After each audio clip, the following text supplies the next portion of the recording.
Good morning. जागो लाहौर में आप सबको खुश आमदीद कहते हैं। हंसती मुस्कुराती और खूबसूरत सुबह के साथ जनाब मैं हूँ आपकी होस्ट मुनीबा आसिफ। इस उम्मीद और इस दुआ के साथ कि आप लोग जहाँ कहीं भी होंगे ठीक ठाक होंगे और पुरसुकून जिंदगी गुजारने की कोशिश भी कर रहे होंगे। और एक अच्छी और भरपूर जिंदगी गुजारने के लिए अच्छे दोस्तों का साथ होना जनाब बहुत ही ज़्यादा ज़रूरी होता है। मतलब अच्छा दोस्त वो होता है जो आपके अच्छे काम की तारीफ करे और बुरे काम से आपको हर चीज़ में रोके। लेकिन हम उन लोगों को अपना दुश्मन समझने लग जाते हैं जो रोक टोक करें या हमें समझाने की कोशिश करें। और हज़रत अली करमुल वजह का एक कॉल है कि जो आपके साथ मुखलिस होगा, जो आपसे खुलूस नियत और सच्चे दिल से प्यार करेगा, वो तुमको फजूल और नाजायज़ कामों से भी रोकेगा। तो नाजायज़ और जो फजूल कामों से रोकने वालों को अपना दुश्मन ना समझे बल्कि उनकी कदर करें। यही वो लोग होते हैं जो मुखलिस और हकीकी दोस्त हमारे होते हैं। तो इसलिए अपने इर्द गिर्द जो लोग हैं उनको समझने की कोशिश करें। अगर वो आपको नाजायज़ और फजूल चीज़ों से रोक रहे हैं तो इसका मतलब है वो आपके मुखलिस दोस्त हैं। अभी पहली स्टोरी की तरफ बढ़ते हैं और उसमें हमने बात करनी है सेहत और फिटनेस के हवाले से।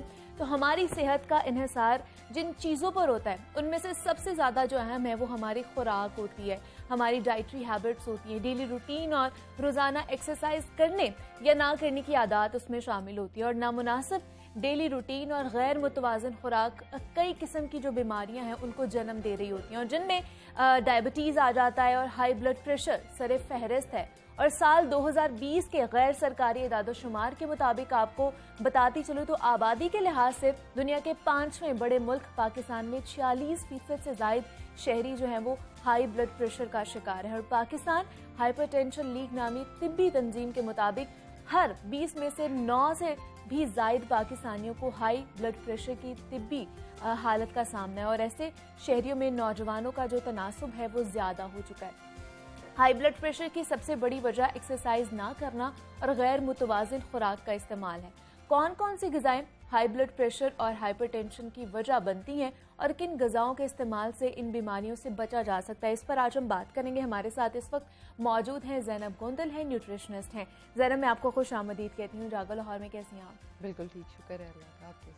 मैं भी बिल्कुल ठीक ठाक हूँ। ज़ैनब, जैसे मैं अभी बता रही थी हाई ब्लड प्रेशर के मरीज़ों का कि पाकिस्तान में 46% जो लोग हैं वो हाई ब्लड प्रेशर का शिकार है। उनमें नौजवान जो हैं वो सरे फहरिस्त इस वक्त आ रहे हैं। तो हाई ब्लड प्रेशर और डाइट में कितना कनेक्शन है ये हमें बताइए। ये दोनों जो हैं वो डायरेक्टली प्रोपोर्शनल है क्योंकि बीपी जो है वो हमारा डिपेंड ही हमारी डाइट पे, हमारे लाइफस्टाइल पे कर रहा होता है। अब डाइट भी हमारे लाइफस्टाइल का हिस्सा ही है। अगर हम देखें जो आजकल बच्चे हैं उनको बड़ों से ज्यादा टेंशन है, इसीलिए वो जवान जो है वो नस्ल जो है वो ज्यादा ब्लड प्रेशर की तरफ जा रही है। एक छोटा सा जो 1.5, 2, 3 साल का बच्चा है उसकी सबसे बड़ी टेंशन ये है कि उसके पेरेंट्स उसको अटेंशन नहीं दे रहे। या तो वो वर्किंग है तो उनके पास टाइम नहीं है, या वो बैठे हुए हैं तो अपना फोन स्क्रॉल कर रहे हैं, उसके लिए उनके पास टाइम नहीं है। उससे बड़ी टेंशन उसकी ये है कि मुझे फोन नहीं यूज करने को मिल रहा, मुझे कार्टून्स देखने के लिए आईपैड टैब नहीं मिल रहा। इन्हीं चीजों को लीड करते प्रोसीड करते करते एट द एंड ये हम ब्लड प्रेशर की तरफ पहुंच जाते हैं क्योंकि यही छोटे छोटे पॉइंट्स मिलते हैं और कलेक्टिवली हमें एक बीमारी की तरफ ले जाते हैं। अच्छा, अब जो छोटा सा बच्चा है उसे नहीं पता उसने क्या खाना है क्या नहीं खाना। हमने अपनी मर्जी से उसको ग़िज़ाएं दी, प्रोसेस्ड फूड्स दिए, सारा अपनी मर्जी का हमने खाना उसको देना स्टार्ट कर दिया। अब प्रोसेस्ड फूड्स में कितना नमक है, कितना ऑयल है वो हम नहीं जानते। हमें बस ये पता है कि हमारा बच्चा चुप हो रहा है, एक पैकेट चाहे वो चिप्स का है, चाहे वो स्लांटीज है, चाहे वो कोल्ड ड्रिंक है, वो चुप है तो दैट्स मतलब क्या सिर्फ ज़ैनब प्रोसेस्ड फूड ही इस तरफ हमें लेके जा रहे ब्लड प्रेशर की तरफ, या और भी इंग्रेडिएंट्स या फिर जो खुराक हो सकती है जो हमें ब्लड प्रेशर की तरफ लेके जा रही है, जो सबब बन रही है इस चीज़ का? हमारा फास्ट फूड सबसे इम्पोर्टेंट है इसमें। दूसरा हमारा टेबल सॉल्ट जिसको हम बड़े मज़े से अपने खानों पे डालकर खा रहे होते हैं। जो खाना पकने में नमक डाल गया है उसके एज सच नुकसान नहीं है जो हम ऊपर से डाल रहे हैं। अब अगर हम देखें हम सिर्फ खानों में ही नमक नहीं, हम फलों में भी नमक इस्तेमाल करते हैं। exactly. हम एप्पल खा रहे हैं उसके साथ भी हमें नमक चाहिए, ऑरेंज खा रहे हैं, मौसमी है, जो भी है, लीमू के साथ भी हमें नमक चाहिए और उस नमक को जो क्वांटिटी है वो भी बहुत ज्यादा है। अमरूद के साथ हम कहते हैं मैं तो जो है वो काला नमक खा रहा हूँ, भाई अमरूद का एक अपना टेस्ट है, आपको उसके साथ नमक की जरूरत नहीं है। दूसरी तरफ अगर हम देखें गोश्त का इस्तेमाल बहुत ज्यादा होता जा रहा है और गोश्त के इस्तेमाल से जिसमें बीफ और रेड मीट जो है ये सब, इसमें जो है वो सोडियम कंटेंट वो बहुत ज्यादा होता बिल्कुल। है, जिसकी वजह से ब्लड प्रेशर जो है वो बढ़ता चला जाता है। अब अगर एक इंसान को बीपी हो गया है तो वो उसको कंट्रोल किस तरह से करे? ठीक है, इसके लिए हम डैश डाइट को प्रेफर करते वो हैं। उस पे बात करेंगे, लेकिन अभी आपने जैसे सॉल्ट की बात की है कि वो हम एक्सेसिव अमाउंट में खा रहे हैं, पकाने में भी खा रहे हैं और वैसे ऊपर छिड़क के भी खा रहे हैं। आजकल पिंक सॉल्ट की बहुत ज़्यादा बात की जा रही है, तो उसमें और जो नॉर्मल हमारा नमक है उसमें क्या फ़र्क है? क्या वो बेहतर है बाकी नमक से? अगर तो आपको ब्लड प्रेशर का मसला शुरू हो चुका है तो आपके लिए दोनों नमक बराबर है। ठीक है, लेकिन अगर आप में अभी मसला शुरू नहीं हुआ तो आपके लिए पिंक सॉल्ट बेहतर है। ठीक है, क्योंकि वो आपकी बॉडी में वाटर को होल्ड नहीं करता और उसकी ज़्यादा जो है वो गोश्त में पानी को कह लें कि रखने की कैपेसिटी कम है। आपके वेट को भी कम करने में हेल्प करता है और आपके जिस्म से जो नमकियात हैं उनको एज सच स्टोर नहीं करता। अब हम कहते हैं हमारे लिए नमकियात तो ज़रूरी हैं, लेकिन जितने % हमारे लिए नमकियात ज़रूरी हैं वो होल्ड भी कर लेता है। लेकिन टेबल सॉल्ट जो है या वाइट सॉल्ट जिसे हम कहेंगे वो 95% तक पानी को होल्ड करता है हमारी बॉडी में। और अगर हम देखें हमारा सॉल्ट का यूजेज ही बहुत ज्यादा है। हम हर चीज में तो सॉल्ट डाल रहे हैं, टेस्ट नहीं आ रहा सॉल्ट डाल दो। मजा नहीं, अंडा अगर खा रहे हैं उसके ऊपर भी सॉल्ट डाल के खा रहे हैं, सॉल्ट डाल दो। तो ब्लड प्रेशर जो है वो बढ़ता ही चला जा रहा है हमारी ही गलतियों की वजह से। अब अगर किसी पेशेंट को कहा जाए कि आपको ब्लड प्रेशर ना हो जाए, आप इसके लिए एक्सरसाइज करें, तो आगे से जवाब आता है जब होगा देखा जाएगा। अच्छा, बजाय इसके कि वो प्रिवेंटिव मेजर्स लें, खुद को ठीक रखें, क्योर करें अपनी एज में ही, जो एक यंगस्टर एज है। अब टीनेजर्स में भी आपने देखा होगा ब्लड प्रेशर का मसला आ रहा है, एग्रेसिव हो रहा है बच्चा, हम आगे से कहते हैं कोई नहीं इसको ब्लड प्रेशर है। उसको अगर हम इस एज में कंट्रोल नहीं करेंगे तो वो स्ट्रोक, फालज, हार्ट डिजीजेस इन तक को लीड कर सकता है और करता है। मतलब सिर्फ फास्ट फूड या स्मोकिंग या बाकी चीजें उनको सिर्फ टैकल करने की जरूरत नहीं है, अब अपना ओवरऑल जो लाइफस्टाइल उसको भी चेंज करने की जरूरत है। बिल्कुल, ओवरऑल लाइफस्टाइल जो है वो ही बहुत ज्यादा इफेक्ट कर रहा होता है। अब स्मोकिंग की अगर बात करें, स्मोकिंग बहुत ज्यादा रोल प्ले करती है अपना। अच्छा, क्योंकि हम जब एनवायरनमेंट में निकलते हैं, स्मोक कर रहे हैं, हम स्मोक करने से सिर्फ खुद को ही नुकसान नहीं, अगले बंदे को भी नुकसान दे रहे हैं। जो पैसिव स्मोकिंग है that is very dangerous as well. अब उसमें जो है वो ये है कि आपने स्मोक इनहेल किया, जो आपकी बॉडी में, आप जैसे फॉर एग्जांपल 50% आपको गुस्सा आ रहा था, आपने वो धुआं इनहेल कर करके जो टोबैको है बेसिकली वो आपके लिए इतना हार्मफुल बनता चला जाता है कि आपके ब्लड प्रेशर को वो 20 to 30% तक राइज दे देता है। अगर हम उसके ml में बात करें जो उसका वो चल रहा होता है डायस्टोलिक और वो, तो उसमें आप कह लें 8 to 9 जो उसके पॉइंट्स हैं वो स्मोकिंग से सिर्फ बढ़ जाते हैं। इसलिए जिन लोगों को ये मसला हो जाता है उनको चाहिए कि वो सबसे पहले अपनी स्मोकिंग को क्विट करें, अपने नमक पे कंट्रोल करें, अपने गोश्त पे कंट्रोल करें, अपने बाहर के खानों पे कंट्रोल करें, वॉक और एक्सरसाइज पे सबसे ज्यादा ध्यान दें। तो अगर पूरा डाइट चार्ट बनाया जाए तो जो ब्लड प्रेशर के मरीज हैं उनको क्या क्या खाना चाहिए, क्या क्या नहीं खाना चाहिए, मतलब सब्जियां कौन कौन सी लेनी चाहिए, फलों का कितना इस्तेमाल करना चाहिए एक दिन में, ये भी हमें बता दें। अब सबसे पहले मिसकंसेप्शन ये आती है कि मुझे ब्लड प्रेशर हो गया है तो मैं नमक बिल्कुल छोड़ दूं। ठीक है, नमक बिल्कुल भी नहीं छोड़ना। नमक की क्वांटिटी को सिर्फ कंट्रोल करना है आपने। अगर आपको नहीं समझ आती कि किस तरह करना है तो आपके खाने में अगर पहले 2 चम्मच नमक डल रहा था आप उसको 1 चम्मच कर दें। ठीक है, पूरी फैमिली के लिए वो बेहतर हो जाएगा, जरूरी नहीं सिर्फ उस एक इंसान के लिए हो जाएगा। और नमक एक वाहिद ऐसी चीज है जो खाना बनने के बाद भी आप ऊपर से ऐड कर सकते हैं। उस पेशेंट का या तो अलग कर दें और बाद में अपने खाने में नमक डाल लिया जाए। दूसरी चीज ये कि नमक कितना इस्तेमाल कर सकते हैं। ठीक है, 1500 से 2300 mg जो है वो NaCl का वो हम यूज कर सकते हैं। ओके, अब वो कितना है आम आदमी को नहीं पता। जो हमारी चाय की चम्मच है उसमें जो एक लेवल्ड स्पून में जो आता है नमक वो 2300 mg तक आता है। ठीक है, और 1500 mg तकरीबन हाफ और फुल के दरमियान 2/3 आप कह लें या 2/4 कह लें, वो पार्ट बनता है, वो 1500 ऑलमोस्ट हो जाता है। यानी 1 चम्मच जो है वो चाय का वो आप नमक पूरे दिन में इस्तेमाल कर सकते हैं। अच्छा, और वो ब्लड प्रेशर को राइज नहीं देता, वो कंट्रोल में रखेगा, वो कंट्रोल में रखेगा। इतना नॉर्मल है, ये लेना हमारे लिए जरूरी है। ठीक है, अगर हम इससे ज्यादा जाएंगे तो हम तंग होंगे, हमारे जो है आर्टरीज हमारी तंग करना शुरू हमें कर देंगी। अब ग़िज़ा क्या लें? ग़िज़ा में फ्रूट्स का बेशुमार इस्तेमाल करें जिनमें पोटेशियम और कैल्शियम हाई है। ओके, पोटेशियम और कैल्शियम जो है वो हमारे बीपी के साथ डायरेक्टली प्रोपोर्शनल है। अगर हम ये चीज़ें ले रहे हैं तो ब्लड प्रेशर हमारा लो हो रहा है, ठीक है, कम होगा, नॉर्मल रहेगा। सब्जियां अगर हम प्रेफर करें गोश्त पे तो हमारी सब्जियां जो हैं वो हमारे लिए ज़्यादा हेल्दी हैं। चाहे वो ग्रीन वेजिटेबल्स हैं, चाहे वो दूसरी सब्जियां हैं, पालक, गोभी, भिंडी, सब की सब हमारे लिए हेल्दी हैं। अब सब्जियां खानी कैसे हैं? बिल्कुल, सब्जियों को या तो ग्रिल करके खाएं या सॉटे करके खाएं। सब्जियों को पका के उनके न्यूट्रिशियस वैल्यू बिल्कुल खत्म करके खाने का कोई फायदा तो क्या हमारा जो पकाने का तरीका है ज़ैनब वो ठीक है आपको लगता है? तो बिल्कुल गलत है। उसकी एक प्रैक्टिस हम लोगों ने बेसिक जो बना ली है वही हमने गलत बना ली है, और हम उस चीज को, वो कहते हैं ना कि जब सारा मुआशरा करने लग जाता है तो लगता है ये बिल्कुल ठीक है।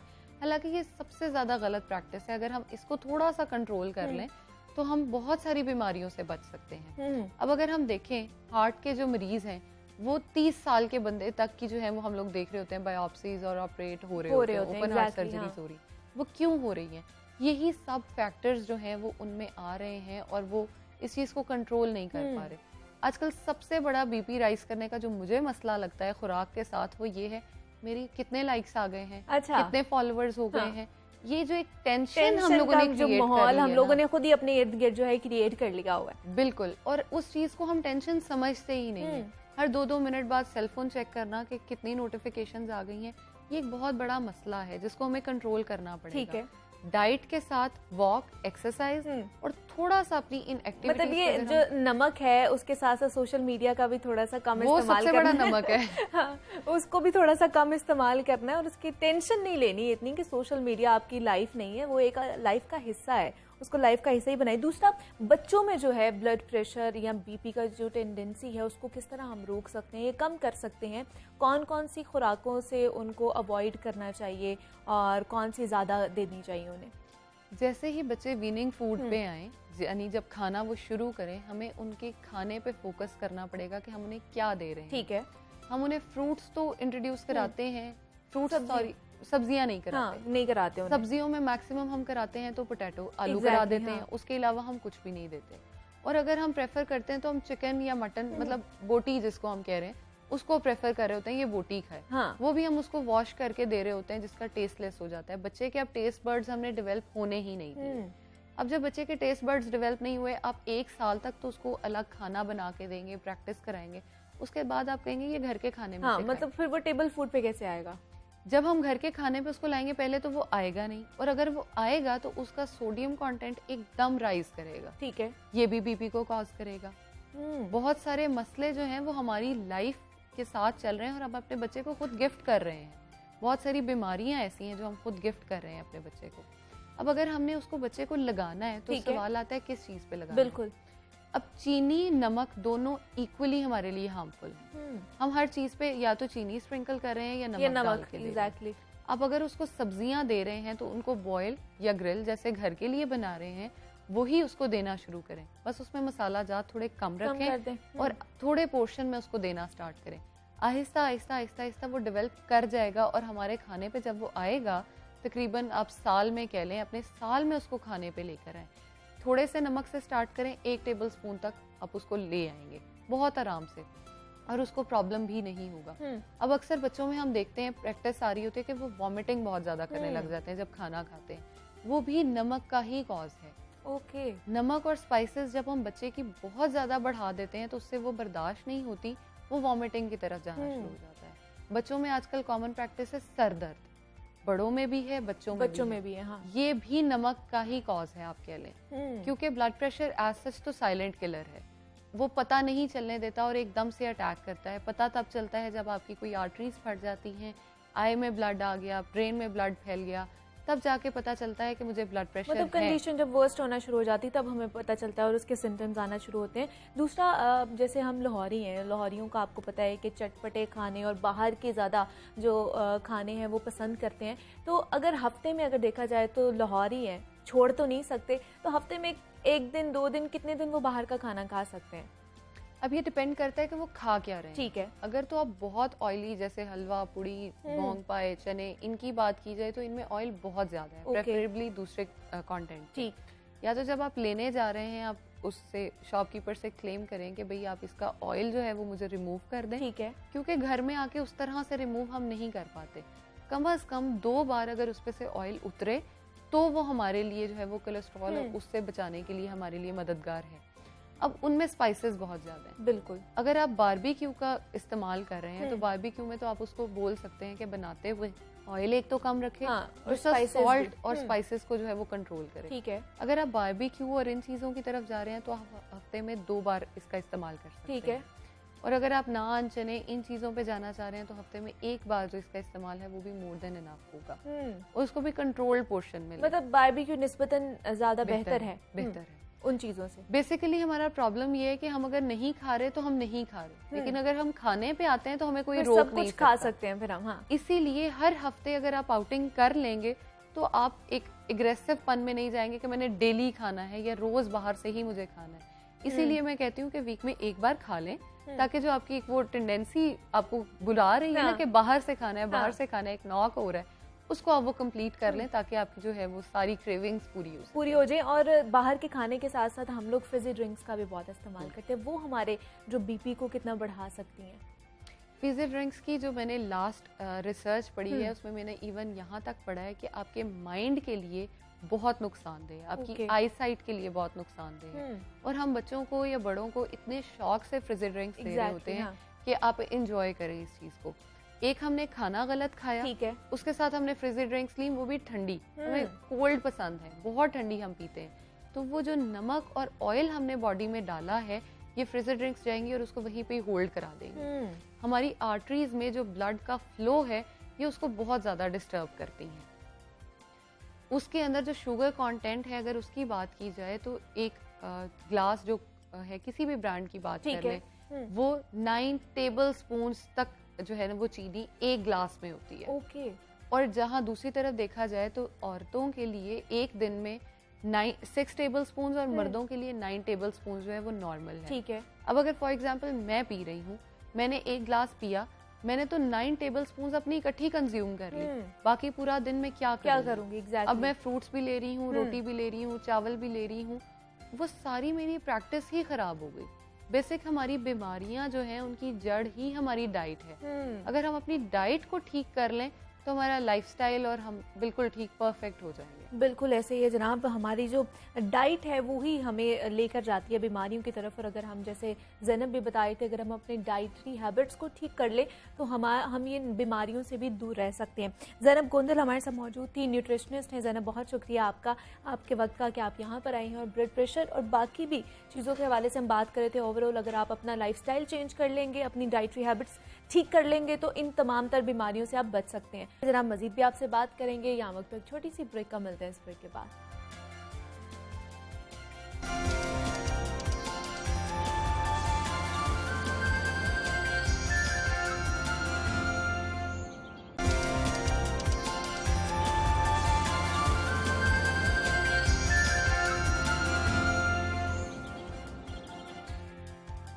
वेलकम बैक टू जागो लाहौर। जनाब अब कुछ बात हुई बच्चों की तालीम और तरबियत के हवाले से। तो गुज़श्ता रोज़ पाकिस्तान समेत दुनिया भर में असातिज़ा का आलमी दिन मनाया गया और हमने अपने शो में असातिज़ा को खराजे तहसीन पेश किया और असातिज़ा की अहमियत और उनको दरपेश मसाइल के हवाले से हम लोगों ने बात भी की थी अपने शो में। और बच्चों के ब्रॉटअप का जब जिक्र किया जाता है तो 2 अल्फाज हमेशा साथ ही इस्तेमाल होते हैं, तालीम और तरबियत। तालीमी पहलू की बात की जाए तो असातिज़ा का किरदार ज़्यादा अहम होता है, और जब तरबियत की बात की जाए तो उसमें वालिदैन, बड़े बहन भाइयों और घरेलू माहौल का जो है वो बहुत अहम किरदार होता है। हम मजमूई तौर पर देखें तो अक्सर लोग ये शिकायत करते हुए हमें नज़र आते हैं कि आजकल के बच्चे जो हैं उनमें अखलाकियात का मेयार गिरता जा रहा है, बच्चों में मॉरल वैल्यूज़ डिक्लाइन का शिकार हो रही हैं। और बच्चों की तालीम और तरबियत में जितना रोल टीचर्स का होता है उसमें से कहीं ज़्यादा जो रोल है वो पेरेंटिंग का होता है। आजकल वालिदैन कौन सी कोताही कर रहे हैं जिसकी वजह से बच्चों में तरबियत के मसाइल जो है जन्म ले रहे हैं, बच्चों के ब्रॉटअप में वालिदैन को किन पहलुओं को ज़ेरे गौर रखना चाहिए, इस पर आज हम बात करेंगे। इस वक्त हमारे साथ मौजूद हैं नईम अरशद साहब हैं, लाइफ कोच हैं और ट्रेनर भी हैं, मोटिवेशनल स्पीकर भी हैं। नईम साहब मैं आपको खुशामदीद कहती हूँ जागो लाहौर में। कैसे हैं आप? अल्हम्दुलिल्लाह। मैं नहीं साहब, आज हम बात कर रहे हैं बच्चों के हवाले से, पेरेंटिंग के हवाले से ख़ास तौर पर, कि हम ये तो चाहते हैं कि हमारा बच्चा बहुत ही सच बोले, झूठ ना बोले, बा अखलाक बने, लेकिन हम उसके सामने झूठ भी बोल रहे होते हैं, हम उसके सामने दूसरों को मार पीट भी रहे होते हैं, मतलब गालियाँ भी दे रहे होते हैं। तो फिर हमारे जो वालिदैन हैं उनका किरदार कितना आम है और हमारा माहौल किस तरह का होना चाहिए हमारे बच्चों के ब्रॉटअप के मामले में? इसमें मेरा ख्याल है कि जो सबसे मोस्ट इम्पॉर्टेंट चीज़ है राइट दिस मोमेंट, हमें वैल्यूज़ को टीच करने की ज़रूरत है। Now the big question arises के वैल्यूज़ क्या हैं, हम वैल्यूज़ किसको कहते हैं? वैल्यूज़ के बारे में एक बड़ी सिंपल सी स्टेटमेंट है, वैल्यूज़ उन चीज़ों को कहते हैं जिसको हम वैल्यू देते हैं। और इसके बाद फिर एक अगला कंपोनेंट जनरेट होता है कि वैल्यू को असेस किस तरह से किया जाए, ठीक है, वैल्यू को गेज किस तरह से किया जाए, स्पेशली पेरेंट्स के अंदर, टीचर्स के अंदर, या किसी भी वॉक ऑफ लाइफ का जो इंडिविजुअल है वो वैल्यूज़ को असेस करना चाह रहा है तो उसके लिए बड़ा सिंपल सा टेस्ट है। अब इस टेस्ट की जो फाइंडिंग्स हैं वो बहुत ख़तरनाक हैं और ये इसमें एक सवाल करना है आपने 3 मेजर स्टेक होल्डर से। फर्स्ट वन जो आपके फैमिली है उससे, सेकंड वन जो आपके अगेन इम्पॉर्टेंट है फ्रेंड्स हैं उनसे, and last but not the least that is your colleagues. और सवाल क्या करना है कि आप सबसे ज्यादा किस चीज को लेके सेंसिटिव हैं। ये जो फलां साहिब हैं या साहिबा हैं, इनको किस चीज के ऊपर फौरन से पहले गुस्सा आ जाता है, ठीक है, ये किस चीज को हासिल करके बहुत ज्यादा जो है ना वो खुशी का इजहार करते हैं, और लास्ट वन पे ये किस मामले को लेके बहुत ज्यादा सेंसिटिव हैं। तो इसके कुछ सर्टन आंसर्स आएंगे इन तीनों स्टेक होल्डर से। अब वो जो उसका कॉमन आंसर होगा आपका, मेरा, या किसी भी टीचर का या फादर या मदर का, तो वो हमारी वैल्यूज होंगी। ठीक है, तो उन वैल्यूज को फिर हमें गेज करने की जरूरत है, उस पर काम करने की जरूरत है। फिर उसके बाद अगला एक बड़ा इंपॉर्टेंट एरिया आता है कि वैल्यूज को इनकलकेट किस तरह से किया जाता है। जब तक आपको पता ही नहीं है कि एक फादर और मदर की वैल्यूज क्या हैं, तब तक हम किसी भी ह्यूमन बीइंग में वैल्यूज को इनकलकेट नहीं कर सकते, क्योंकि वैल्यूज को वो इम्पोज नहीं किया जाता, लागू नहीं किया जाता। लागू तो कानून होते हैं, जो वैल्यूज होती हैं वो इंस्पायर करती हैं और उनको कैरी किया जाता है, और वो आती हैं आपके action speak louder than words से। ये बड़ा इंपॉर्टेंट है। तो अगर दर्जाबंदी की जाए बच्चों की अपब्रिंगिंग के हवाले से, वालिदैन, मुआशरा और जो हमारा माहौल है या जो हमारे असातिज़ा हैं उनके हवाले से, आप किस तरह इनकी दर्जाबंदी करेंगे कि वो हमारी अखलाकियात हमारे अंदर कितना इंडल्ज कर रहे हैं या हमें कितना उस साइड पर लेकर जा रहे हैं? देखिए, जब बच्चा पैदा होता है, जो सबसे इम्पॉर्टेंट एज है, इसमें थोड़ा सा एक मैं कॉन्सेप्ट रेक्टिफाई करना चाहूँगा। हमने वेस्टर्न को बहुत पढ़ा हुआ है। ये वेस्टर्न के भी 2 स्कूल ऑफ थॉट हैं। एक स्कूल ऑफ थॉट इस पे बिलीव रखता है कि 5 साल बच्चे की जो है ना नरिशमेंट हो जाती है, जितनी भी आपने मॉरल डेवलपमेंट करनी है वो हो जाती है। बट उनका बहुत बड़ा एक स्कूल ऑफ थॉट है कि ये ऐसा नहीं है, आगे भी जाके एक इंडिविजुअल, एक ह्यूमन बीइंग चीज़ों को लर्न कर सकता है। यहाँ पे एज फादर, एज मदर, मैं इसका अगर फ्रेमवर्क बनाऊं तो फ्रेमवर्क के अंदर 2 इंपॉर्टेंट पिलर्स आएंगे। फर्स्ट वन, हमने लाइफ के अंदर सिंप्लिसिटी को इनकलकेट करना है। सेकेंड वन जो बहुत इंपॉर्टेंट है, जो हमारी पूरी सोसाइटी के अंदर चीज निग्लेक्ट हो रही है, दैट इज फॉरगिविंग, माफ करने की हैबिट को डेवलप करना। बड़ी सिंपल सी मैं एग्जांपल लेता हूँ। सिंप्लिसिटी से क्या मुराद है कि हमने मिनिमाइजेशन के अंदर जाना है, इसराफ को अवॉइड करना है। जैसे हदीस पाक का मफहूम है, बड़ी कमाल हदीस है।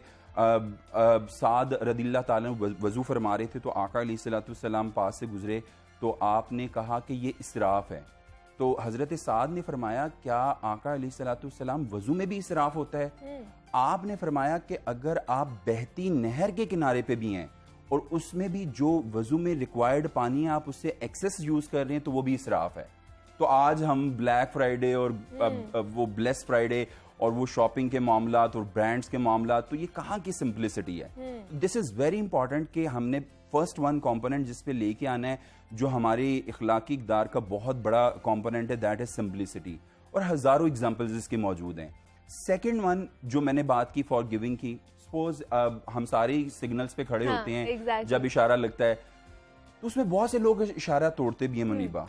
तो हम में से कितने इंडिविजुअल ऐसे हैं जिन्होंने फौरन से पहले ये कहा हो कि पता नहीं इस बेचारे को क्या प्रॉब्लम है, क्या डिफिकल्टी है, अल्लाह पाक इसके लिए वो इजीनेस का और आसानी का मामला फरमाए। हम फौरन से पहले 7 बच्चे बैठे होते हैं और हमारी वो वाली बात एब्यूसिव लैंग्वेज स्टार्ट हो जाती है। तो ये 2 इंपॉर्टेंट कंपोनेंट है। फिर इसके बाद आगे आता है कि आपने स्टेप बाय स्टेप कैसे चलना है। फर्स्ट वन जो लैप है या फर्स्ट वन जो आपकी दरसगाह है, that is my respected parents, that is father and mother. और उसके बाद फिर टीचर्स का बहुत बड़ा रोल है जो सोल को टच करता है, ऑब्वियसली वो टीचर्स याद रहते हैं। मतलब ये जैसे आपने भी बताया कि फॉरगिव करना, माफ करना या थैंक यू तक बोलना हमारे यहाँ पर नहीं सिखाया जाता। मतलब अगर मॉडलिंग की जाए अच्छे तरीके से घर से ही होती है तो फिर ही वो चीजें होती हैं। आपने वो जो 5 से 7 पॉइंट्स है मेरे, उनका एक आपने पॉइंट यहाँ पे शेयर किया, मॉडलिंग होनी चाहिए। मेरा भी पहला पॉइंट मॉडलिंग ही था। उसके बाद फिर अगले कंपोनेंट जनरेट होते हैं। देखिए, मॉडलिंग के लिए आपको खुद रोल मॉडल बनना पड़ेगा और उसके लिए क्या करना पड़ेगा, आपको नॉलेज के ऊपर काम करना पड़ेगा। हमारी सोसाइटी के जो मेजर इश्यूज हैं वो लैक ऑफ नॉलेज है, वो मोरालिटी के अंदर डाउनफॉल है, वो ईमान की कमी है। इन एरियाज के ऊपर हमें काम करने की जरूरत है उसको लेके। और फिर मॉडलिंग के बाद जो अगली चीज कनेक्टिविटी में बनती है that is called bonding. Human relationship management की एक बहुत बड़ी जो क्लासिफिकेशन और जो क्लोजेस्ट आपका रिलेशन है दैट इज बॉन्डिंग। अच्छा, जिससे बॉन्डिंग डेवलप हो जाती है हम उसकी चीजों को अनकॉन्शियसली फॉलो करना स्टार्ट कर देते हैं। वो चाहे टीचर हैं, चाहे रिस्पेक्टेड गार्डियंस हैं, या कोई भी हमारी वॉक ऑफ लाइफ के अंदर हमारे मेंटोर्स हैं, हम आइडेंटिफाई करना तलाश करते हैं कि ये किस चीजों को या किन चीजों को फॉलो कर रहे हैं। और फिर आपने माफी की बात की, मैं तो स्ट्रांगली रिकमेंड करूंगा ऑडियंस को थैंक यू के कार्ड लेके रख लें। वो ज्यादा महंगे नहीं है, वो आपको मेरा ख्याल है दर्जन के लिहाज से 2 दर्जन के लिहाज से बड़े इजीली मिल जाएंगे। और कोशिश करें कि महीने के अंदर आपने 20+ कार्ड्स डिस्ट्रीब्यूट करने हैं कि आपके जो गार्ड्स हैं या आपके ऑफिस बॉय हैं या इवन आपके घर में आया वो या मौसी या आपकी मेड काम कर रही हैं, आप सारा दिन बाहर चले जाते हैं, आप आउट ऑफ स्टेशन चले जाते हैं, आते हैं, आप देखते हैं सारी चीजें जनाब अपनी जगह पे मौजूद है। You should appreciate. आप अप्रिशिएट क्यों नहीं करें जी, ये नमाज नहीं पढ़ रही, तो जजमेंटल ना हो प्लीज। थैंक यू वाला एलिमेंट, फॉर गिविंग वाला एलिमेंट जब आपके अंदर आएगा, बच्चा आपको खुद ब खुद कॉपी करना स्टार्ट कर देगा। मेरे ख्याल से बहुत बड़ी बात की है। लेकिन यहाँ पे अगर हम लोग एक दूसरे से राह चलते सलाम भी ले लेना तो लोग तशवीश का इजहार शुरू कर देते हैं कि इसने सलाम क्यों ली है, किसमें कोई फायदा है या कुछ करना चाह रहा है हमारे साथ। मतलब बाहर तो थैंक यू, सॉरी और हाय, हेलो, गुड मॉर्निंग बोला जाता है। तो यहाँ पर अगर पाकिस्तान की बात की जाए तो हमारे रवैयों में थैंक यू, सॉरी बोलना क्यों इतना कम हो गया है? उसकी वही बेसिक रीजन है, जैसे मैंने कहा है ना कि हमें, जैसे मैं खुद भी पेरेंटिंग के सेमिनार करता हूँ, पेरेंट्स ओरिएंटेशन करता हूँ, तो यही सिंपल और बेसिक बातें जब पेरेंट्स से कर रहे होते हैं बड़ा सस्पिशियस हो जाते हैं। वो बड़ा वो जो है ना डिफरेंस का और बड़ा लाइल्मी का इजहार करते हैं, हालांकि बेसिक रिमेन द सेम। अब वो बेसिक के ऊपर, जैसे आपने अस्सलाम वालेकुम की बात की, तो मैं कहता हूं आप जिसको जानते हैं उसको तो करना ही करना है। आप जिसको नहीं भी जानते उसको भी आप सलाम करें, ताकि हमारी सोसाइटी के अंदर जो सलाम करने का कल्चर है वो इनकलकेट हो। आज के बच्चे का बहुत बड़ा प्रॉब्लम है, जो बच्चा आके सलाम करता है ना, आपने खुद भी देखा होगा, हम उसको बड़ा लाइक करते हैं, बड़ा अप्रिशिएट करते हैं कि यार क्या कमाल लेवल पे इसने मुझे अस्सलाम वालेकुम कहा है। तो वो कहां से स्टार्ट हुआ है? वो घर की तरबियत से स्टार्ट हुआ है। तो उसमें घर का जो रोल है वो बड़ा इंपॉर्टेंट है। हदीसे पाक का मफहूम है, अगर घर में कोई भी नहीं मौजूद तो आप घर में दाखिल होते हुए अस्सलाम वालेकुम कहें, शैतान भी भाग जाएगा। तो ये इसके लिए फिर एक अगली चीज डेवलप होती है, that is called idealisation. Idealise करना। तो कायनात के अंदर जिसकी कैरेक्टर बिल्डिंग या जिसकी वैल्यूज जो सबसे ज्यादा हैं वो है आका अलैहिस्सलाम की जात। उसवा हसना को मैं खुद जाके ये थीसिस डेवलप करता हूँ, बच्चों से पूछता हूँ कि बेटा आपने कितनी किताबें 200-250 पेजेस की कोई एक किताब पढ़ी हो उसवा हसना सल्लल्लाहु अलैहि वसल्लम पे? The answer is no. 95%, 98% उनके मार्क्स हैं वो सारी चीजें, लेकिन इन चीजों पे नहीं आ रहे। तो वो हमें जो है ना रीडिंग की, ये इंफॉर्मेशन एज के अंदर जो हमारे रेलिवेंट इंफॉर्मेशन है वो नहीं हमें चाहिए। वो तो जनाब हमें चाहिए ऐसी चीजें चाहिए जिससे मुझे एंटरटेनमेंट मिल रही हो, जिससे मुझे जो है ना वो मेरा टाइम जा रहा हो, बट जो मेरे रेलिवेंट चीजें वो मैंने नहीं गेन करनी। उसके ऊपर आना पड़ेगा मेरा ख्याल है। और दूसरा एक यहाँ पर हमारा बड़ा मसला जो है वो है करप्ट और बेईमान होना। मतलब हमारे जो हमारे खास तौर पर हम अपने काम के साथ खलूस से नहीं चल रहे होते, हम किसी रिश्तेदारियां अपने इर्द गिर्द के जो लोग हैं उनके साथ भी खलूस की नीयत से नहीं चल रहे होते, लेकिन हम अपने बच्चे को किस तरह बताएं कि आपने बड़े होकर इस तरह नहीं बनना, जबकि उसका माहौल जो है वो करप्ट भी है और इस तरह के लोगों से भी भरा हुआ है। आप देखिए, जैसे मैंने स्टार्ट में भी बात की कि हमें अपने एजुकेशनल सिस्टम के ऊपर काम करने की जरूरत है, हमें अपनी जो पेरेंटिंग है उस पर काम करने की जरूरत है। आपने ऑनेस्टी की बात की, ऑनेस्टी का ऐसे राइटिंग हमने किया, full out of full marks लिए, लेकिन वो मजमून के अंदर हमने मार्क्स लेने के लिए किया, ऑनेस्टी नहीं आई। अगर हम डिसऑनेस्ट की नेशन की रैंकिंग करें तो उसमें हमारा मेरा ख्याल 160वां नंबर आ रहा है अनफॉर्चुनेटली। दूसरी साइड पे देखें तो पाकिस्तान में हज और उम्रा हम सबसे ज्यादा कर रहे हैं, कितनी बड़ी कॉन्ट्राडिक्शन है। ऑनेस्टी तब आएगी जब आप खुद उसको इम्प्लीमेंट कर रहे हैं। अगर एक बच्चा, एक बेटा, एक बेटी मदर फादर को, एक टीचर को 100% ऑनेस्टी से काम करते देख रहा है, वो देख रहा है कि मेरा टीचर जो है वो बड़ा टाइम पे क्लास में आ रहा है, मेरे फादर जो है वो ऑफिस में जाने के लिए बड़ा एनर्जेटिक और बड़ा एंथुसियास्टिक वे में काम कर रहे हैं, तो उसको आपको ये टीच करने की जरूरत नहीं है। तो ये बड़ा इंपॉर्टेंट है। इसमें बड़ा वो एक थिन सी लाइन है कि जो वैल्यूज हैं, ये जो करेक्टर बिल्डिंग, ऑनेस्टी और ये जो इकदार की बातें हैं, ये आपकी जो प्रैक्टिकल इम्प्लीमेंटेशन है उससे बच्चा लर्न ज्यादा करेगा। आप कह के वैल्यूज को नहीं सिखा सकते, टीच नहीं करवा सकते।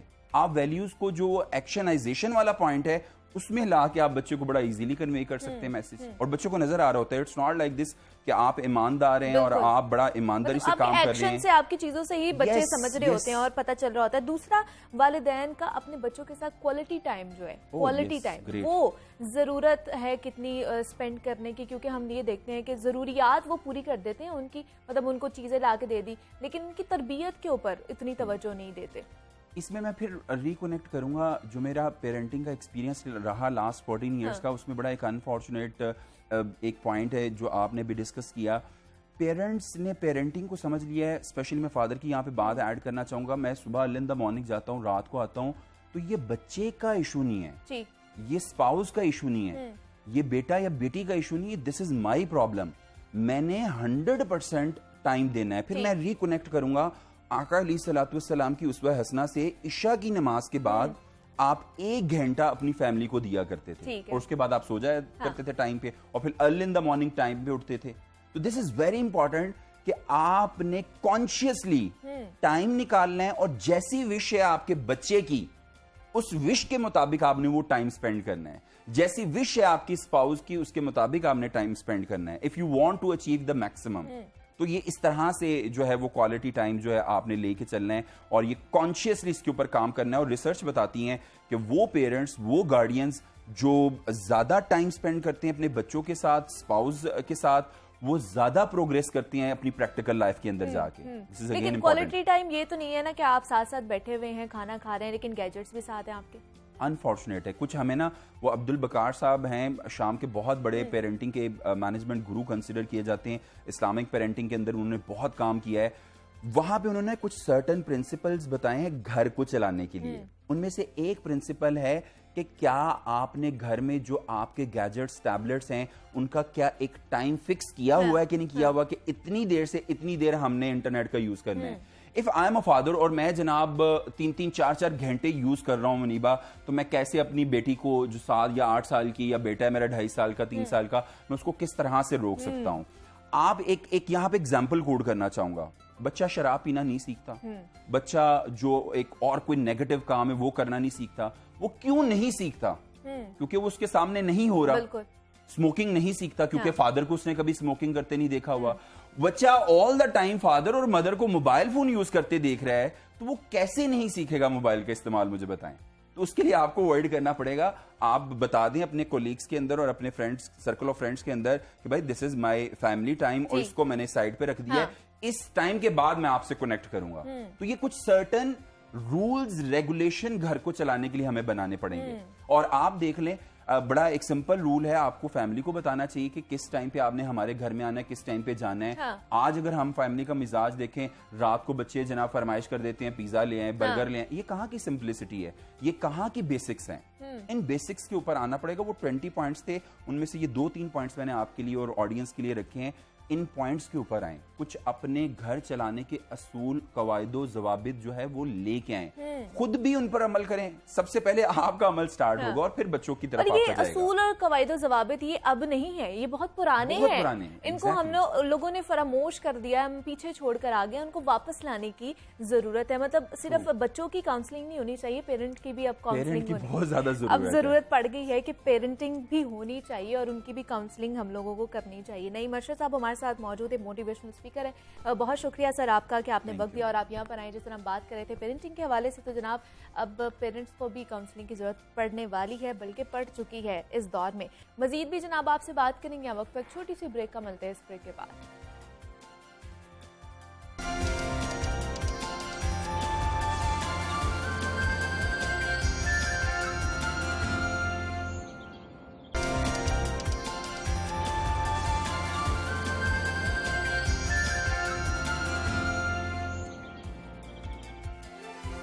वेलकम बैक टू जागो लाहौर। जनाब, प्रोग्राम के पहले हिस्से में जैसे हम बात कर रहे थे, गैर मुतवाज़न और नाकिस खुराक के इस्तेमाल की वजह से ख़तरनाक बीमारियां जो है वो बढ़ रही हैं और अब उम्र रसीदा लोगों के साथ साथ नौजवान भी इन बीमारियों का शिकार हो रहे हैं। और गैर मुतवाज़न खुराक तो एक मसला है ही है, और उसके साथ साथ जो खालिस खुराक हमें मुहैया नहीं और मिलावट शुदा अशिया का इस्तेमाल वो भी एक मसला बनता जा रहा है, क्योंकि आजकल बाज़ारों में कुछ भी खालिस नहीं मिल रहा हमें, और यहाँ तक कि सब्जियाँ तक जो है वो खालिस नहीं मिल रही हैं। लेकिन अगर थोड़ी सी मेहनत कर ली जाए तो तमाम सब्जियाँ हम घर पर ही उगा सकते हैं। तो आज हम आपकी मुलाकात ऐसे ही मेहमानों से करवाने जा रहे हैं जो ना सिर्फ अपने घर के लिए तमाम सब्जियां खुद उगाते हैं, बल्कि अपने YouTube चैनल के जरिए दूसरों की रहनुमाई भी करते हैं कि वो किस तरह होम गार्डनिंग कर सकते हैं। तो ये सब कब से कर रहे हैं और घर में सब्जियां कैसे उगाई जा सकती हैं, इस पर आज हमने बात करनी है। हमारे साथ दो मेहमान मौजूद हैं, जिनमें से एक तो नन्हे मुन्ने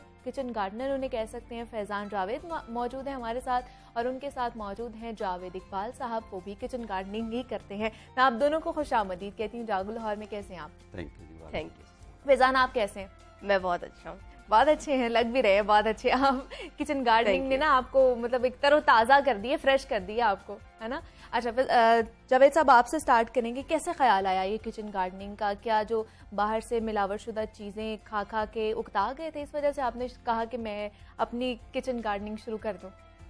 देखिए यार, हम जो घर में सब्जियां यूज़ करते हैं ना, आप एक लम्हे के लिए इमेजिन करें कि अगर उसके ऊपर 2 दिन पहले या 3 दिन पहले स्प्रे हुआ हो, स्पेशली वो सब्जियां जो पत्तों वाली सब्जियां हैं, पालक और मेथी वगैरह, और अगर आप खा जाएं तो उसके अंदर जो पॉइजन का कंटेंट है वो आपके अंदर जा रहा है और हमें अंदाज़ा ही नहीं है कि हम क्या खा रहे हैं। जब इसका तोड़ है, जब इसका हल है और हम इजीली अपने घर में ग्रो कर सकते हैं, बाकी काम भी कर सकते हैं, तो ये क्यों ना करें। तो कब से आप ये सब्जियां जो हैं घर में ही उगा रहे हैं? मेरा ताल्लुक बेसिकली गांव से है, दीपालपुर से। ठीक है। तो वहाँ पर ज्यादा ट्रेंड है अभी भी कि लोग अपने घरों में अपने घर की सब्जी अपने घर में उगा लेते हैं, क्योंकि वहाँ स्पेस अवेलेबल है। और वालिद साहब को देखा, वो भी गार्डनिंग भी करते थे, फिर किचन गार्डनिंग भी, और वो थोड़ा बहुत वो शौक था, लेकिन अभी कुछ अरसा 30 साल से मैंने प्रैक्टिकली इसको स्टार्ट किया। अच्छा। क्योंकि ये मेरा पैशन था, तो आई थॉट कि मुझे अपने इस पैशन को, इस हेल्दी पैशन को माशरे में इंकलकेट करना, बिल्कुल, ये हेल्दी पैशन बड़ा अच्छा है। फैजान, आपके मतलब आपका अपना शौक था कि आपने इस साइड पर जाना है, गार्डनिंग की साइड पे, या बाबा को देखकर आपको भी शौक आ गया? वेल, जब से होश आया था हमें, तो तब से बाबा को देखा था कि गार्डनिंग करते रहते हैं हर वक्त, तो बाबा हमें बुला लेते थे, हमें मिट्टी के साथ खेलने का भी बच्चों को मौका मिल जाता था। हाँ, मामा हमें डांटती थी, बाबा कहते थे लगे रहो। अच्छा। तो हमें मौका भी मिल जाता था मिट्टी के साथ खेलने का, और हम साथ गार्डनिंग भी करते थे। ठीक है। बाबा की हेल्प भी कर लेते थे, तो तब से हमारा शौक डेवलप हुआ था। मतलब ये इनहेरिटेड ही है, आपने अपने वालिद साहब को देखा और फैजान ने आपको देखा, और ये एक चेन चल रही है। जी, नेचुरली बच्चे वही करते हैं जो देखते हैं। बिल्कुल। आप उनको 1000 कह लें, समझा लें, लेक्चर दे लें, शायद वो बात को ना समझे। जब आप उनको करके दिखाएंगे, बड़े करेंगे, तो नेचुरली। तो किस तरह फैजान अपने बाबा की आप मदद करते हैं इसके अंदर, और कौन कौन सी सब्जियां जो है आप लोग मिलकर उगा लेते हैं घर पर? वेल, आपको पता ही होगा, बहुत कॉमन सब्जियां गर्मी की सब्जियां होती हैं और मौसम सरमा की सब्जियां होती हैं। बिल्कुल। तो हम अपना जो फ्रंट गार्डन है, ये तो बैकयार्ड किचन गार्डन है, ठीक है, तो हम जो हमारा फ्रंट गार्डन है, वहाँ पे हम बाबा के साथ फूल पौधे और बीज उगाते हैं। हमारा जब हम छोटे थे थोड़े, तब बाबा हमें 3 पॉट्स देते थे, एक के अंदर बाबा बीज लगाते थे, ठीक है, दूसरे के अंदर हसाम भाई, और तीसरे के अंदर मैं। फिर हम तीनों का कंपटीशन होता है कि सबसे पहले जिसकी जर्मिनेशन होगी वो जीत जाएगा। सबकी एक साथ होती थी और हमें देखने का बड़ा मजा आता था। It is fun. मतलब उनकी देखभाल करना, उन्हें रोज पानी देना, उनकी टेक केयर करना, वो मजे का होता था एक प्रोसेस। तो घर में कौन कौन सी आप जो सब्जियां उगा लेते हैं? घर में हम ऑलमोस्ट पिछले 3 साल से तो हम बाजार से सब्जी नहीं ला रहे। ओके। हमें थोड़ी सी अगर हम इसको शौक पड़ जाए ना किचन गार्डनिंग का, आप ये कह सकते हैं कि it is a green workout. जब आप अपने घर में सब्जियां उगाते हैं तो खाने के अलावा आपको एक बहुत हेल्दी फिजिकल एक्टिविटी मिल जाती है। मेंटली आप जो है ना, आपका स्ट्रेस खत्म हो जाता है। आप जिस तरह फैजान बता रहा है कि जब आप बीज लगाते हैं मिट्टी के अंदर, वो ग्रो करता है, तो बिल्कुल आप लिटरली उसको इंतजार करते हैं कि ग्रो किया है, इतना हो गया, बड़ा हो गया, आपकी एक इन्वॉल्वमेंट हो जाती है। और ये आपकी जो फोकस है ना नेचर के साथ, ये आपको हेल्दी रखता है। सब्जियों की बात कर रहे थे, आजकल मैं स्पेशली बात करता हूँ, सर्दियों की सब्जियाँ लगेंगी, ये आइडियल मौसम है। ठीक। मैं यहाँ पर मेंशन करता चलूँ कि जब गर्मियाँ जब ख़त्म होती हैं और सर्दियों की सब्जियां लगती हैं, तो अक्सर लोग पूछते हैं कि कब लगानी चाहिए। एग्जैक्टली, टाइम फ्रेम क्या होना चाहिए? हाँ। जो टेम्परेचर है वो जब 30-32 के करीब आ जाए मैक्सिमम, तो उस वक्त जो बीज लगते हैं उनकी जर्मिनेशन भी अच्छी होती है और सक्सेस रेट उसका ज़्यादा होता है। आजकल चूंकि टेम्परेचर 30, 31, 32 चल रहा है, तो this is very right time कि हम सर्दियों की सब्जियां लगाएं। तो आपके घर की जो सब्जियां हैं उनका मतलब जायका कितना मुख्तलिफ होता है बाहर की सब्जियों से, और वजूहात क्या है कि वो मुख्तलिफ हैं बाकी सब्जियों से घर की? बहुत सारे फैक्टर्स हैं जो हमें बहुत अच्छी तरह पता है लेकिन हम रियलाइज नहीं करते। जिस तरह मैंने कहा, पेस्टिसाइड है, खाद है, ये हम अक्सर सुनते हैं कि गंदे पानी से सब्जियां उगा रहे हैं। सब्जियों के अंदर मोर देन 80% जो है वो वाटर होता है, और ये वही वाटर है जो गंदा पानी सब्जी के अंदर होता है। देखने में बड़ी फ्रेश और हेल्दी फील हो रही होती है, लेकिन वो अगर आप कंपैरिजन में घर की सब्जी और बाजार की सब्जी को कच्चा खा के देखें तो आपको फिर फील होगा कि ये कैसा है। ये मतलब उसमें डिफरेंट जो है वो डिफरेंस जो है वो पता चलता है टेस्ट में कि कितना मजे का है। स्पेशली जो आजकल लगनी है रूट वेजिटेबल्स। ओके। हम बात करते हैं कि आजकल सब्जियां कौन सी लगनी है। बिल्कुल। सब्जियों की जो आजकल सर्दियों में लगेंगी उसकी मेन 3 कैटेगरीज हैं। एक वो हैं जो रूट वेजिटेबल्स हैं, जिस तरह रेडिश है, मूली, लाल मूली है, चिकंदर है, गाजर है, ये चीज़ें जो मिट्टी के अंदर लगती हैं, रूट वेजिटेबल्स। और इनको ज़्यादा असर होता है ये जो गंदा पानी और इस तरह से ग्रो की जाती है, उसके अंदर सारा का सारा वो गंदा पानी शामिल होता है, देखने में खूबसूरत होती है। दूसरी कैटेगरी है जो जिनको हम लीफ वेजिटेबल कहते हैं, फोलियज वेजिटेबल, पत्तों वाली, जिस तरह मैंने बताया पालक है, मेथी है, धनिया है, सेलरी, पार्सले और इस तरह की कुछ हर्ब्स हैं जो हम उगाते हैं। तो ये दूसरी कैटेगरी है। तीसरी कैटेगरी है फ्रूट वेजिटेबल्स, लाइक हरी मिर्च है, शिमला मिर्च है, बैंगन है और टमाटोज हैं, इस तरह की कुछ और वेजिटेबल्स हैं। तो ये तीनों कैटेगरीज की ये जो मैंने बताई हैं, ये आजकल सर्दियों की सब्जियां हैं और लग सकती हैं। तो फैजान, आपको कौन सी सब्जी ज़्यादा पसंद है अपने गार्डन की? वेल, सारी सब्जियां मुझे पसंद है। अच्छा। खाने में बड़ा मजा आता है क्योंकि आपको इंश्योर होते हैं कि आपने अपने हाथ से उगाई हैं और सेफ होंगी। लेकिन जो सबसे मजे की है, सबसे डिलिशियस मुझे लगती है, वो ब्रोकली है। अच्छा, ब्रोकली। पहले ज्यादातर कार्टून्स वगैरह में आप जो बच्चों के शोज होते हैं उसके अंदर दिखाते हैं कि ब्रोकली बहुत ही वो लाइक उसका टेस्ट इतना मजे का नहीं होता। लेकिन जब मैंने खुद ही ट्राई की तो इट वाज अमेजिंग। उसका स्टेम भी इवन उसकी इतनी मीठी थी कि खाने का फौरन ही दिल आ जाता था। जब भी देखते थे बस ब्रोकली खा ले। तो आपके दोस्त भी आप लोग आपसे इंस्पायर हुए कि आप इतनी सी छोटी सी उम्र में गार्डनिंग शुरू कर दिया आपने? Yes, of course. हमारे स्कूल में जो मेरे फ्रेंड्स हैं, ठीक है, वो भी गार्डनिंग करना शुरू कर दिया उन्होंने। यूट्यूब चैनल भी जो हमारा है उसके ऊपर बहुत सी वीडियोस देखते हैं, वो भी इंस्पायर होते हैं हमसे। ठीक है, वो भी आपको देख देख के वो भी इस साइड पर आ गए। जावेद साहब, हम देखते हैं कि फैजान जितने उम्र के बच्चे जो हैं वो इसमें जंक फूड खाना ज़्यादा पसंद करते हैं, गोश्त वगैरह ज़्यादा पसंद करते हैं कि हम लोग खाएं, लेकिन इसका मतलब है गार्डनिंग से इनको ज़रा सब्जियों से ज़्यादा लगाव हो गया, पसंद आना शुरू हो गया। जब ये खुद उगाते हैं ना तो इनका खुद दिल चाहता है खाने को। देखिए, हमारा ड्रीम होता है कि हम गाँव जाएँ, मूलियाँ निकाल के धो के खाएँ, गाजर निकाल के खाएँ। जब आपको घर में अवेलेबल हो तो बच्चों का टेस्ट डेवलप हो जाता है। बिल्कुल। ये जंक फूड खाते हैं लेकिन वो भी मेरी बेगम घर पे बनाती है। अच्छा। Pizza, burger, everything. मतलब इन्होंने बचपन से ये कल्चर देखा ही नहीं कि हमने बाजार से पिज़्ज़ा लेके खाना है, या और दे रियलाइज कि वो हाइजीनिक नहीं होती चीज़ें, हमारी सेहत के लिए अच्छी नहीं होती है। तो ये जो सब्जियां उगाना, अगर इसका प्रोसेस के बारे में मैं पूछूं तो कितना टाइम लगता है? मतलब ज़मीन का ख्याल, हिफाजत रखना, पानी को देना उनको, मतलब कितना टाइम लगता है, कितना सर्फ होता है आपका टाइम इस चीज़ में सब्जियों को तैयार करने के लिए? देखें, बाकी जितनी हॉबीज है ना, सबसे कम इसको देना पड़ता है। ठीक है। सबसे कम टाइम इसको देना पड़ता है। आपको एक पॉट चाहिए। अब शहरों में क्यारियां अवेलेबल नहीं है, मट्टी अवेलेबल नहीं है, हमें ये परेशानी होती है कि पता नहीं सब्जियां लगाएंगे तो लगाएंगे कैसे। अच्छा। फिर दूसरी बात, साया अवेलेबल है, धूप रिक्वायर्ड, अब 6 से 8 घंटे सब्जियों को धूप चाहिए उसके फ्रूट और फ्लावर बनने के लिए। इवन फूलों को भी यही वाली धूप चाहिए होती है। तो इससे परेशान होकर लोग फिर पूछते हैं। हमारा जो फेसबुक का ग्रुप है एक हमारा, उसमें कोई 1,47,000 मेंबर्स हैं, ठीक है, ग्रीन गार्डन्स के नाम से, और ग्रीन गार्डन्स के नाम से हमारा यूट्यूब चैनल है। हमने ये कम्युनिटी इसलिए क्रिएट किया, हम उसको ग्रीन फैमिली कहते हैं। लोग अपनी क्यूरीज डालते हैं, पूछते रहते हैं, और हम अपडेट करते रहते हैं कि आजकल ये फूल लग रहे हैं, ये सब्जियां लग रही हैं, ये सब कुछ लग रहा है। तो बात कर रहे थे कि हम सब्जी लगाएं घर में या शहरों में कैसे लगाएं। पॉट मुख्तलिफ किस्म के, प्लास्टिक के, मिट्टी के, ग्रो बैग्स आजकल अवेलेबल हैं। कुछ भी नहीं मिलता, शॉपिंग बैग ले, डबल करें, उसके अंदर मिट्टी डालें और उसके अंदर बीज लगा दें। आपने उसको पानी देते रहना है। पहली बार आपको वो एक चाका कह लें, वो उतर जाता है कि जी अच्छा ये पानी, जैसे बच्चे पानी मांगते हैं ना, वैसे पौधे भी पानी मांगते हैं। आपको फील आ जाती है कि अभी ये मिट्टी खुश्क हो रही है, अब मैंने इसको पानी दे देना है। अब एक बार घर की सब्जी उगा के खा लें, you will continue with this. ठीक है, तो फैजान का क्या काम होता है, आपका क्या काम होता है? कितने टाइम आपने जो है ना वो पौधों को और सब्जियों को पानी देना है और किस तरह उनकी हिफाजत करनी है?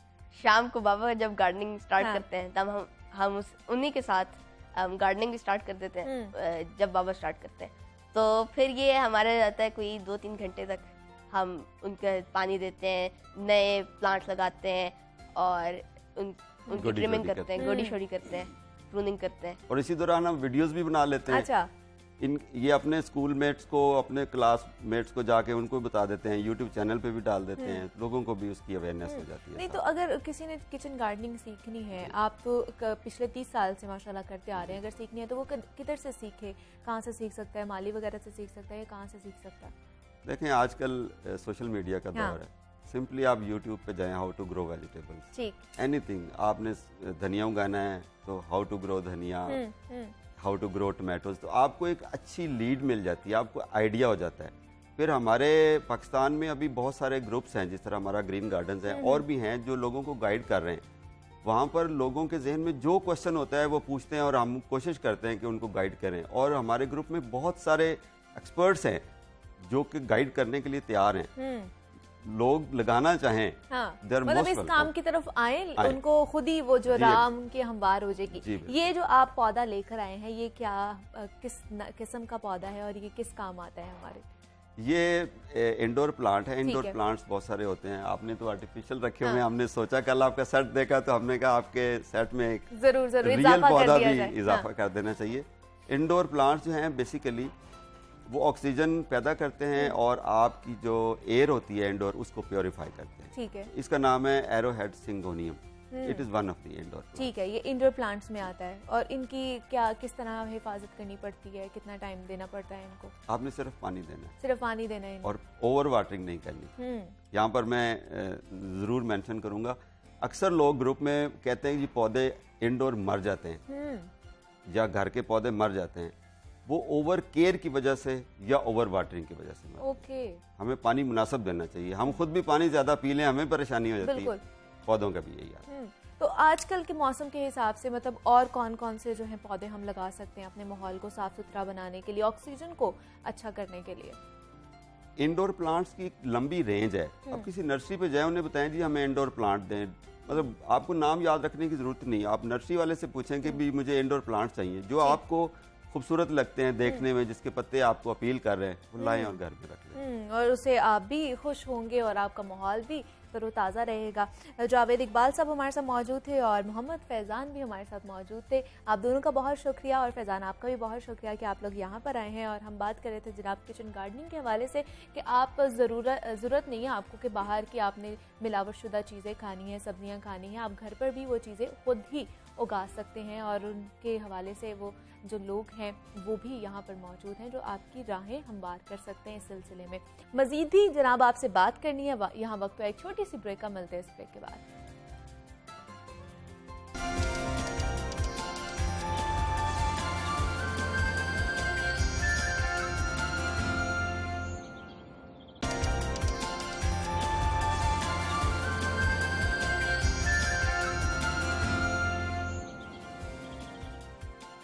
वेलकम बैक टू जागो लाहौर। जनाब आगे बढ़ते हैं और ये हमारा सेगमेंट है लाहौर की दुनिया, और इसमें हम लाहौर और लाहौरियों को दरपेश मसाइल का जिक्र करते हैं। और लाहौरियों की जान अभी मुहलिक कोरोना वायरस से छूटी नहीं थी कि मूजी डेंगू वायरस ने आ घेरा है हम सबको, और रोजाना की बुनियाद पर सामने आने वाले केसेस की तादाद में मुसलसल इजाफा हो रहा है। गुज़श्ता 24 घंटों के दौरान भी 100 से ज़ायद जो नए केसेस हैं वो रिपोर्ट हुए हैं और रवा साल पंजाब भर से अब तक डेंगू के 2587 कंफर्म केसेस सामने आ चुके हैं और जिनमें से 2013 कंफर्म केसेस सिर्फ लाहौर में रिपोर्ट हुए हैं और उसके साथ साथ लाहौर में 71,000 घरों से डेंगू लार्वा भी बरामद हो चुका है और माहिरीन सेहत और इंतजामिया की जानिब से आइंदा 3 हफ्ते बहुत ही खतरनाक करार दिए जा रहे हैं। इस वक्त लाहौर में डेंगू के हवाले से क्या सूरत हाल है, डेंगू से बचाव के लिए क्या क्या इकदाम किए जा रहे हैं, इस पर आज हम बात करेंगे। हमारे साथ इस वक्त मौजूद हैं प्रोफेसर डॉक्टर असद असलम है, कोऑर्डिनेटर हैं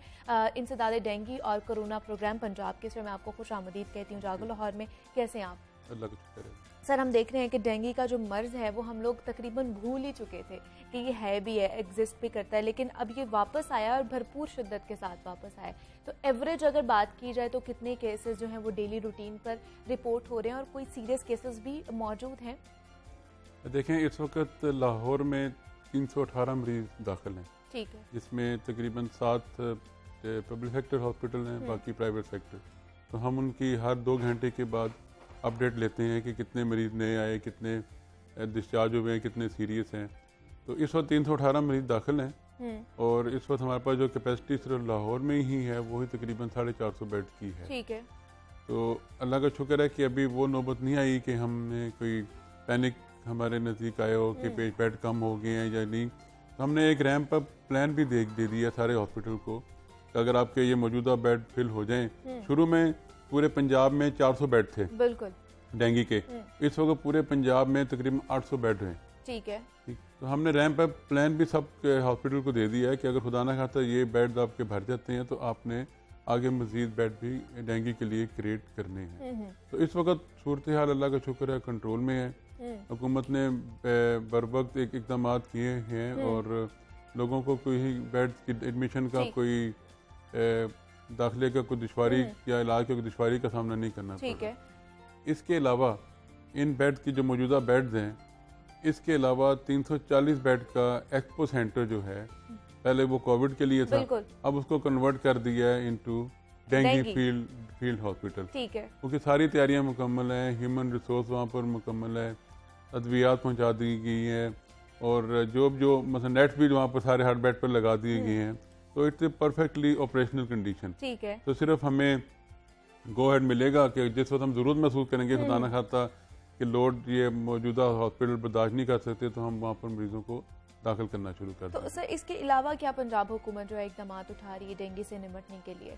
देखें सर्विलेंस, ठीक है, तकरीबन मैडम मिनिस्टर ने अभी संडे को भी एक प्रेस कॉन्फ्रेंस की थी, उसमें बताया था तकरीबन 5 लाख घरों को हम सर्विलेंस कर चुके हैं जब डेंगू के पेशेंट जो रिपोर्ट हुए उसके बाद।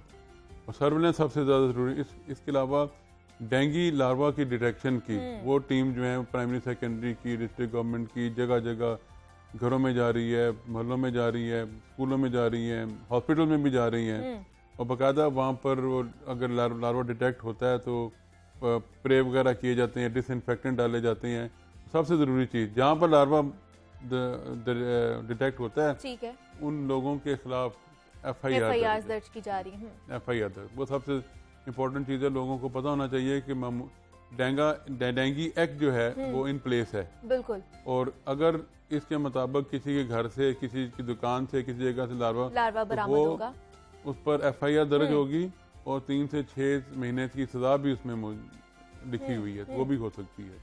तो इसके बाद मेरे ख्याल से लोग ज़रा एहतियात करेंगे। तो सर क्या लगता है कि आपको ये फैला क्यों इतना ज़्यादा इस सीज़न में कि पहले तो हमें एक्चुअली भूल चुके थे कि हो भी ये था भी डेंगू, लेकिन क्या वजह आपको लगती है कि जो इंसदाद डेंगू में जो टीमें हमने तश्कील दी गई थी वो मसरूफ़ हो गई थी कोरोना में, इसलिए नज़रअंदाज कर दिया गया था डेंगू?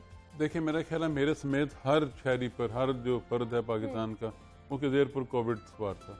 कोविड के अलावा हमें कोई दूसरी चीज़ नजर ही नहीं आ रही थी क्योंकि नंबर ऑफ डेथ इतनी ज़्यादा हो रही थी। क्योंकि ये जो 4th वेव है वो तो है क्रिटिकल पेशेंट की थी, उसमें हर पेशेंट जो भी मरीज दाखिल हुआ हॉस्पिटल में वो बुरी तरह उनके लंग मुतासर थे। तो इस वक्त लोगों के जहन में बुरी तरह सवार था कि कोविड कोविड कोविड, और इसलिए मेरा ख्याल लोग तवज्जो भी नहीं दे सके अपने घरों की। पहले हम अपने घरों की छतों पर, अपने घरों के लॉन में, क्यारियों में, गमलों में वाटर कूलर जो होते हैं, जो एयर कूलर होते हैं, उनमें पानी नहीं रहने देते थे।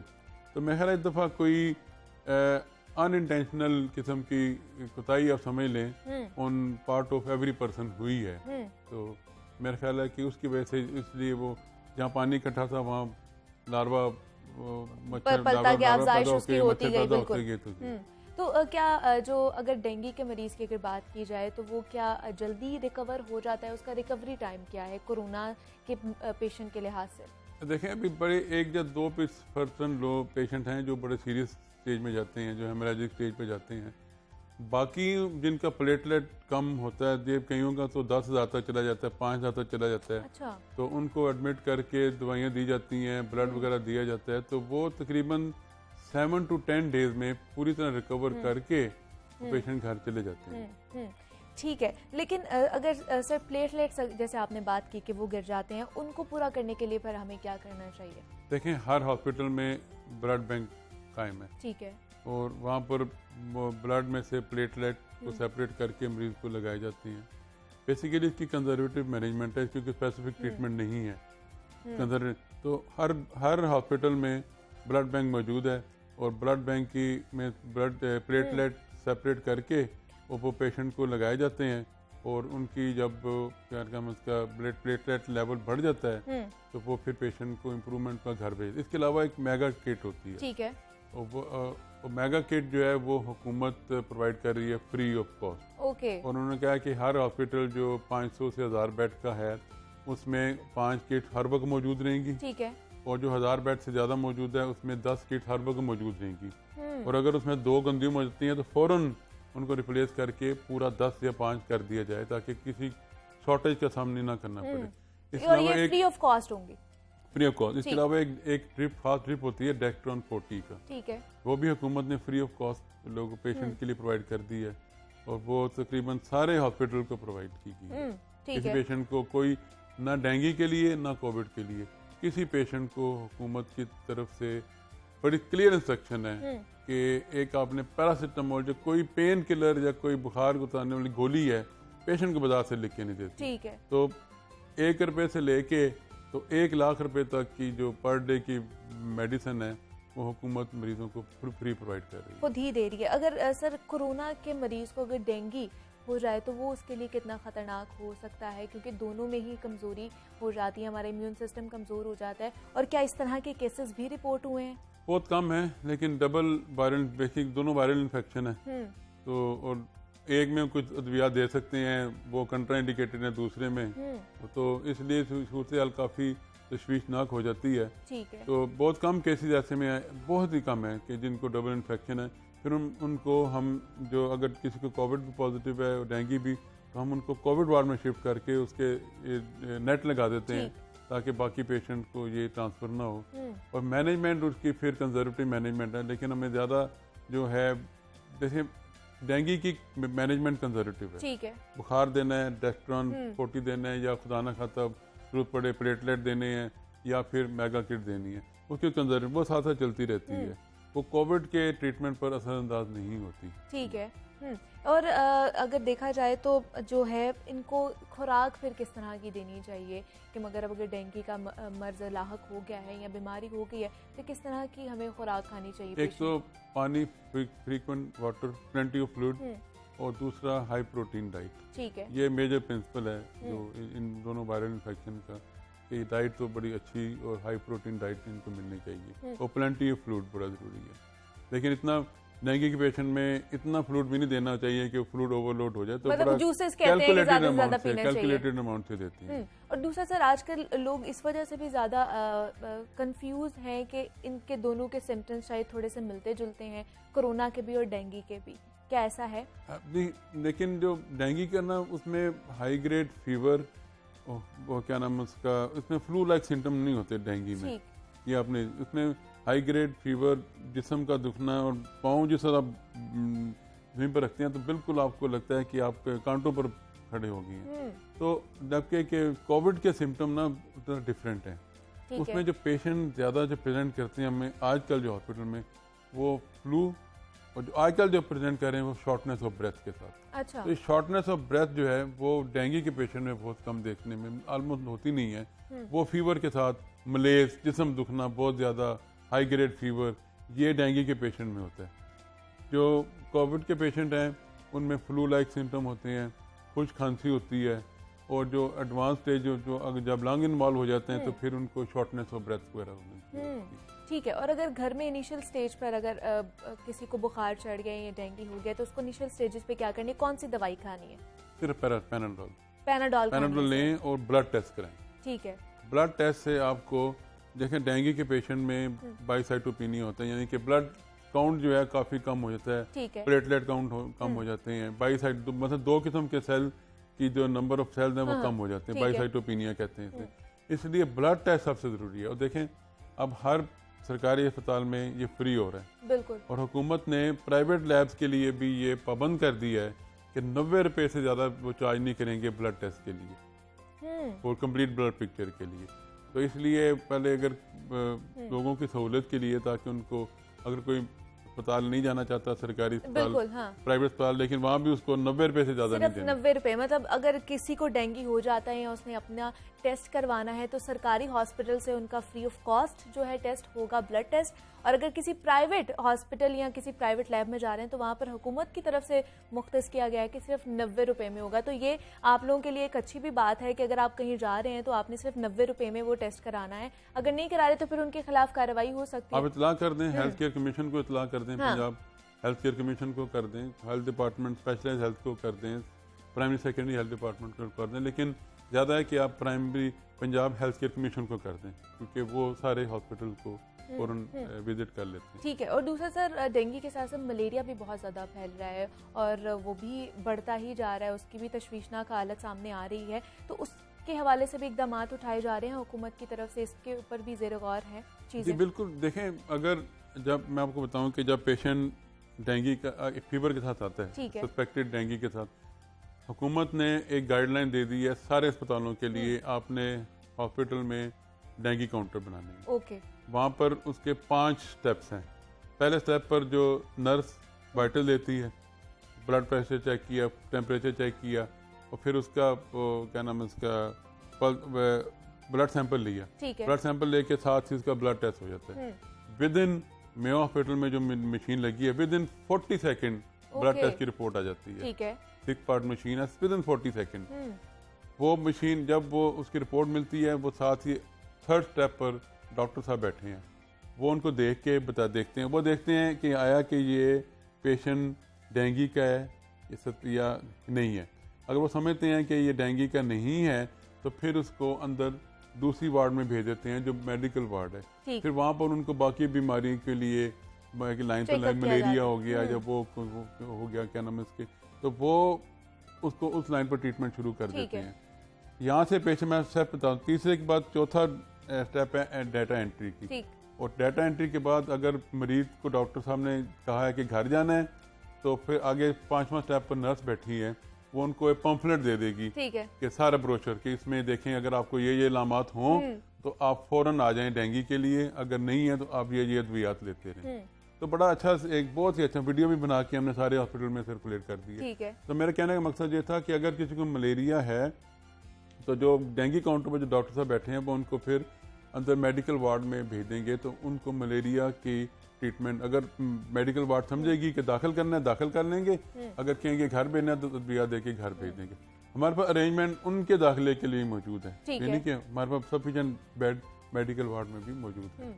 ठीक है जी। प्रोफेसर डॉक्टर असद असलम हमारे साथ मौजूद है, कोरोना के कोऑर्डिनेटर हैं और डेंगू के भी कोऑर्डिनेटर हैं पंजाब में। सर बहुत शुक्रिया आपके वक्त का, आप यहाँ पर आए और जिस तरह हम बात कर रहे थे जनाब डेंगू के हवाले से कि वो भी फैलता जा रहा है, तो उसके हवाले से आप लोगों ने एहतियात करनी है, अपना इर्द गिर्द का जो माहौल है उसको साफ़ सुथरा रखना है। और अगर कोई भी ऐसी शिकायत हो जाए, बुखार हो जाए, तो आप लोगों ने सबसे पहले जाके अपना ब्लड टेस्ट कराना है, और जो सरकारी हॉस्पिटल्स में फ्री है, और अगर आप निजी उसमें लेबॉर्ट्री में जाते हैं तो उधर से सिर्फ 90 रुपये में आपको पड़ेगा। ठीक है जनाब, अब मुझे आपने इजाज़त देनी है, अपना बहुत सारा ख्याल, अल्लाह हाफ़िज़।